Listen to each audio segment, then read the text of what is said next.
कुत्ते की तरह दौड़ा दौड़ा। वो कहते हैं ना, अब बाप होता है बेटा बेटा। पाकिस्तान ने इस जंग में वर्ल्ड रिकॉर्ड बनाया है, फिर से हार गया। So please whatever. दोस्तों, अगर आपको थंबनेल देख के थोड़ा भी मजा आया तो मुबारक हो, आप एक सच्चे इंडियन हो। लेकिन एक सेकंड, पाकिस्तान की तुलना कटप्पा के साथ करना तो कटप्पा की बेइज्जती हो गई, क्योंकि कटप्पा तो फिर भी एक महान योद्धा था, पर पाकिस्तान तो नल्ला है।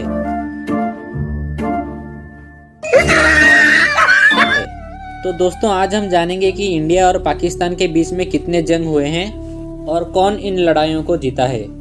जय हिंद दोस्तों, मेरा नाम है अनिल और आप देख रहे हैं स्मार्ट इंडिया एम्पावरिंग पीपल।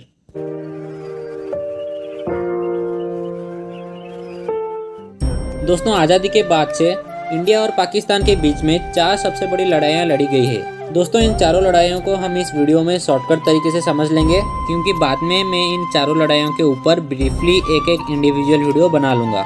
तो चलिए दोस्तों, बढ़ते हैं पहले लड़ाई की तरफ। दोस्तों, पहली लड़ाई है इंडो पाकिस्तान वॉर 1947, या फिर इसको फर्स्ट कश्मीर वॉर भी कहा जाता है।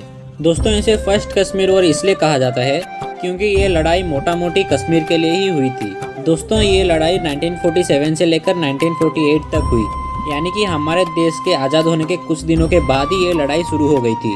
दोस्तों, जब इंडिया और पाकिस्तान का बंटवारा हुआ तब कश्मीर को ये 3 ऑप्शन दिए गए, या तो वो पाकिस्तान के साथ मिल जाए, या इंडिया के साथ मिल जाए, या फिर एक इंडिपेंडेंट नेशन बन के रहे। दोस्तों, उस वक्त कश्मीर के रूलर महाराजा हरि सिंह थे और वो यही चाहते थे कि कश्मीर एक इंडिपेंडेंट नेशन बनकर ही रहे। पर दूसरे के टुकड़ों में पलने वाले पाकिस्तान को ये बात बिल्कुल भी हजम नहीं हुई। इसलिए पाकिस्तान ने कश्मीर पर कब्जा करने के लिए अपने आर्मी से वहां पर हमला करवा दिया। उस वक्त महाराजा हरि सिंह इस सिचुएशन को संभाल नहीं पाए और मदद मांगने इंडिया के पास आ गए। तो तब हमारा देश महाराजा हरि सिंह को ये कहता है कि हम आपको मदद तभी करेंगे जब आप इंडिया के साथ मिल जाए। तो महाराजा हरि सिंह इस प्रस्ताव से राजी हो जाते हैं और हमारा देश कश्मीर की मदद करने के लिए अपना आर्मी भेज देता है। दोस्तों, इस लड़ाई में पाकिस्तान की आर्मी हमारे देश के आर्मी से बहुत ही बड़ी थी, पर फिर भी हमारे देश के जवानों ने पाकिस्तानी आर्मियों को कुत्ते की तरह दौड़ा दौड़ा कर मारा।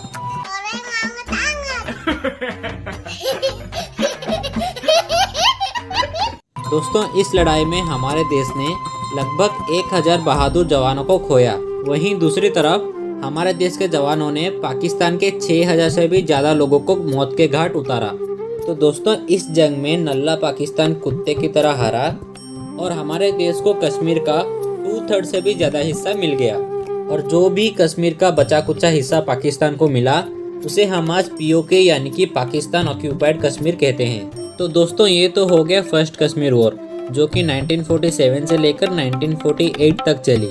तो चलिए अब चलते हैं दूसरे युद्ध की तरफ, जो कि 1965 में हुई थी। याद रखिए, 1965 में, और इसे हम सेकेंड कश्मीर वॉर कहते हैं। दोस्तों, ये सेकेंड कश्मीर वॉर 1965 में हुई थी।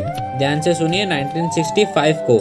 लेकिन उससे 3 साल पहले ही 1962 को चाइना ने इंडिया पर अचानक हमला कर दिया था, और अचानक हमला करने के कारण भारत इस युद्ध को हार गया था। और इसी मौके का फ़ायदा उठाने के लिए पाकिस्तान ये सोचता है कि इंडिया अभी अभी चाइना के साथ एक जंग लड़ा है, तो उसका हालत ठीक नहीं होगा। तो वो 1965 को इंडिया के साथ एक और जंग शुरू कर देता है। दोस्तों, उस वक्त अमेरिका पाकिस्तान को पूरा सपोर्ट कर रहा था, और इसीलिए अमेरिका ने पाकिस्तान को बहुत ही हाईटेक और एडवांस आर्टिलरी मशीन गन्स, कई सारे फाइटर एयरक्राफ्ट्स और कई सारे एडवांस टैंक्स दिए थे। और उसके मुकाबले हमारे देश के पास जो भी मिलिट्री वेपन्स थे वो बहुत ही कमजोर थे। पर वो कहते हैं ना, अब बाप होता है बेटा बेटा होता है, बाप बाप होता है, बाप बाप होता है।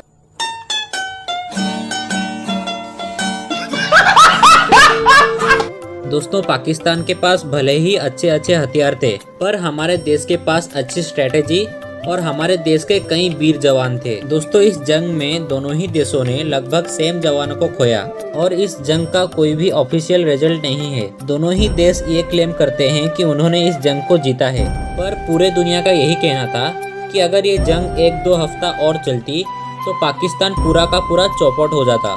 और तो और इस जंग के अंत में इंडिया का कंडीशन बहुत ही अच्छा था एज कम्पेयर टू नल्ला पाकिस्तान। भले ही दोनों देश ये क्लेम करते हैं कि इस जंग को उन्होंने जीता, पर हम सब जानते हैं कि इस जंग को किसने जीता।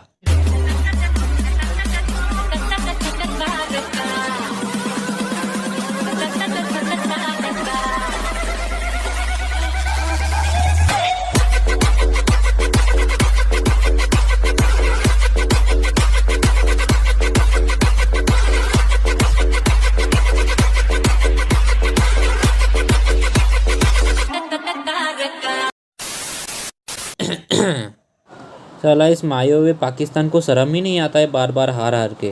नहीं, आपको कुछ नहीं बोल रहा था। चलिए अब जानते हैं तीसरे जंग के बारे में। दोस्तों तीसरा जंग था इंडो पाकिस्तान वॉर 1971। मैंने आपको अभी जो 2 वॉर के बारे में बताया वो इस 1971 के जंग के सामने कुछ भी नहीं है, क्योंकि पाकिस्तान ने इस जंग में वर्ल्ड रिकॉर्ड बनाया है। टेंशन मत लो, मैं आपको बता दूंगा कि पाकिस्तान ने किस तरीके से वर्ल्ड रिकॉर्ड बनाया है। तो चलिए दोस्तों सबसे पहले ये जान लेते हैं कि ये जंग आखिर मोटा मोटी हुआ किस लिए था। दोस्तों आपको जैसा कि पता ही होगा कि पहले पाकिस्तान के 2 भाग थे, एक था पश्चिमी पाकिस्तान और एक था पूर्वी पाकिस्तान। पूर्वी पाकिस्तान वो था जिसे हम अभी बांग्लादेश कहते हैं, और उस वक्त दोस्तों पाकिस्तान के लोग पूर्वी पाकिस्तान यानी कि जिसे हम अभी बांग्लादेश कहते हैं, वहाँ के लोगों को कुत्ते के समान इज्जत देते थे। और दोस्तों कहते हैं ना, हर चीज का एक लिमिट होता है। इसी तरह बांग्लादेश के लोग यानी कि पूर्वी पाकिस्तान के लोग पाकिस्तान से उब चुके थे। वो ये चाहते थे कि उनका एक स्वतंत्र देश हो जिसका नाम उन्होंने बांग्लादेश रखा था। और इसी कारण कमीने पाकिस्तान ने अपने ही देश के लोगों को मारना चालू कर दिया, यानी कि पूर्वी पाकिस्तान में। उसने पूर्वी पाकिस्तान में लगभग 30 लोगों को मौत के घाट उतारा, और तो और कई सारी औरतों को यानी कि लगभग 4 लाख औरतों का रेप किया। खुद के ही देश के जवान खुद के ही देश के औरतों का बलात्कार करे, ये तो खुद में ही इतना बड़ा शर्म की बात है। खैर क्या कहे इन पाकिस्तानियों को, ये तो बेशरम है। खैर छोड़ो दोस्तों, इसी बीच में पाकिस्तान ने लोंगेवाला में भी हमला किया था। इसमें डिटेल में मैं आपको एक और वीडियो बना दूंगा। ये जो लोंगेवाला में हमला किया था वो भी इस 1970 वॉर के अंदर ही आता है। मैं ज़्यादा डिटेल में एक्सप्लेन नहीं करूँगा। अभी हम इस लड़ाई के कंक्लूजन में आते हैं। तो दोस्तों जाहिर सी बात है कि नल्ला पाकिस्तान इस लड़ाई में भी कुत्ते की तरह हारा। और अब रुको, पिक्चर तो अभी बाकी है। जो मैंने आपको कहा था कि पाकिस्तान ने इस लड़ाई में वर्ल्ड रिकॉर्ड बनाया है, वो इस तरह वर्ल्ड रिकॉर्ड बनाया है कि आज तक कभी भी दुनिया में एक साथ 90,000 सैनिकों ने सरेंडर नहीं किया था। पर क्या किया जाए, नल्ले पाकिस्तान के पास तो और कुछ ऑप्शन ही नहीं था। दोस्तों पाकिस्तान के 90,000 सैनिकों ने अपने मेजर के साथ इंडिया को सरेंडर किया, और इसी तरह मायोवे पाकिस्तान हमारे देश से फिर से हार गया,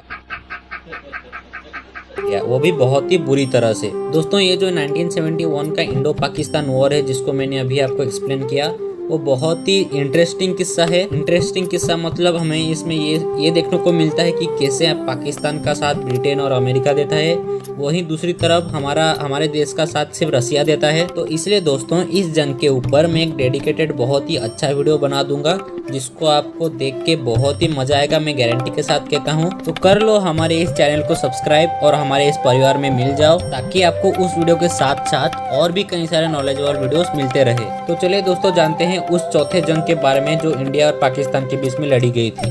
दोस्तों मैंने अभी आपको जो ये 3 लड़ाइयों के बारे में बताया, इसके बारे में आप में से कोई लोग जानते होंगे या फिर नहीं जानते होंगे, लेकिन मैं गारंटी के साथ कहता हूँ कि ये चौथा लड़ाई आप सबको पता ही होगा, क्योंकि इसके ऊपर फिल्म भी बन चुकी है, और इस लड़ाई का नाम है कारगिल। दोस्तों इस लड़ाई का नाम कारगिल इसलिए रखा गया क्योंकि ये जंग जिस जगह पर लड़ी गई उस जगह का नाम कारगिल था। दोस्तों कारगिल एक पहाड़ी वाला इलाका था, और वहाँ पर सर्दियों में टेम्परेचर -30-40 डिग्री तक भी ड्रॉप हो जाता था। इसीलिए वहाँ पर मौजूद इंडिया और पाकिस्तान की आर्मी सर्दियों के मौसम में अपने बेस को छोड़ के वापस आ जाती थी, और जैसे ही सर्दियाँ खत्म होती थी तो हर साल वो फिर से उनके बेस में जाकर डिप्लॉय हो जाते थे, और ये प्रोसीजर वो लोग हर साल फॉलो करते थे। पर क्या करे, नल्ला पाकिस्तान इतने सारे जंगों को हार हार के थक गया, इसलिए सोचा कि चलो पीछे से वार करते हैं। इसलिए दोस्तों जैसे ही 1999 में हमारे देश की आर्मी अपना बेस छोड़ के कारगिल से वापस आती है सर्दियों के कारण, तो उस साल पाकिस्तान की आर्मी सर्दियों में उनका बेस छोड़ के जाती ही नहीं, और उल्टा वो ये करती है कि अपने और जवानों को बुलाकर हमारे बेस में कब्जा कर लेती है और लगभग 150 हमारे बेस में कब्जा कर लेती है। और कब्जा करने के बाद बहुत ही भारी मात्रा में मिलिट्री वेपन्स को लाके वहां पर डिप्लॉय कर देती है। इससे आप इमेजिन कर सकते हैं कि पाकिस्तान को कितना बड़ा एडवांटेज मिल गया था। एक तो वो बहुत सारे एमुनेशन के साथ पूरा तैयार बैठा था, ऊपर से वो पूरा पहाड़ी के ऊपर बैठा था। उनके सारे बेस पहाड़ के ऊपर थे, जिससे कि उसको बहुत ही बड़ा एडवांटेज मिल गया था। पर दोस्तों, जैसा कि आपको पता है, बाप बाप होता है, बेटा बेटा होता है, बाप बाप होता है, बाप बाप होता है।